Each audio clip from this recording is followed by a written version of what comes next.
আসসালামু আলাইকুম। শুরু করছি মহান সৃষ্টিকর্তা আল্লাহর নামে, যিনি আমাদের সকলকে সৃষ্টি করেছেন। আমি এস.এম. বারিসুর রহমান। আমার হোম ডিস্ট্রিক্ট নওগাঁ। বর্তমানে অবস্থান করছি সাভার, ঢাকা। আমার ব্যাচ নাম্বার 26, স্টেশন নাম্বার 138647। ধন্যবাদ জানাচ্ছি আমাদের সবার প্রিয় স্যার ইকবাল বাহার জাহিদ স্যারকে, যিনি আমাদের এরকম একটি প্ল্যাটফর্মে কথা বলার মতো সুযোগ করে দিয়েছেন। ধন্যবাদ জানাচ্ছি প্রিয় সাইকুল ভাইকে, যিনি আমাকে এরকম একটি প্ল্যাটফর্মের সঙ্গে যুক্ত করেছেন। আমি আজকে আপনাদের সাথে মোটিভেশনমূলক কিছু কথা বলতে চাচ্ছি, কাজ নিয়ে বা সময় নিয়ে এরকম।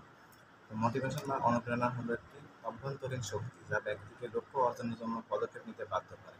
যখন একজন ব্যক্তি অনুপ্রাণিত থাকেন, তখন তিনি উচ্চ স্তরের সন্তুষ্টি, সুস্থতা ও ভালোবাসা অনুভব করেন এবং জীবনের চলার পথে সাফল্যের সম্ভাবনা বেড়ে যায়। অনুপ্রেরণার মূল ভিত্তি হলো একটি ইতিবাচক মনোভাব এবং মানসিকতা বজায় রাখা, যা আমাদেরকে জীবনের সমস্ত চ্যালেঞ্জ মোকাবেলা করতে সাহায্য করে। তুমি জীবনে কতবার হেরেছো তাতে কিছু যায় আসে না, কারণ তোমার একটি জেতা সমস্ত হারের যোগ্য জবাব দেয়। শেষ নিঃশ্বাস পর্যন্ত চেষ্টা করা উচিত। হয় লক্ষ্য অর্জিত হবে অথবা অভিজ্ঞতা। নিজেকে এতটা দুর্বল হতে দিও না যে তোমার কারো অনুগ্রহের প্রয়োজন হয়। কাজের মধ্যে ডুবে কঠোর পরিশ্রম করো, যাতে আগামীকাল তুমি যখন আবির্ভূত হবে অন্য সবার থেকে আলাদা হবে। কিছু করার ইচ্ছা তোমার মধ্যে অনুপ্রেরণা নিয়ে আসে। নিজের ইতিহাস লেখার জন্য কলম নয়, সাহস প্রয়োজন।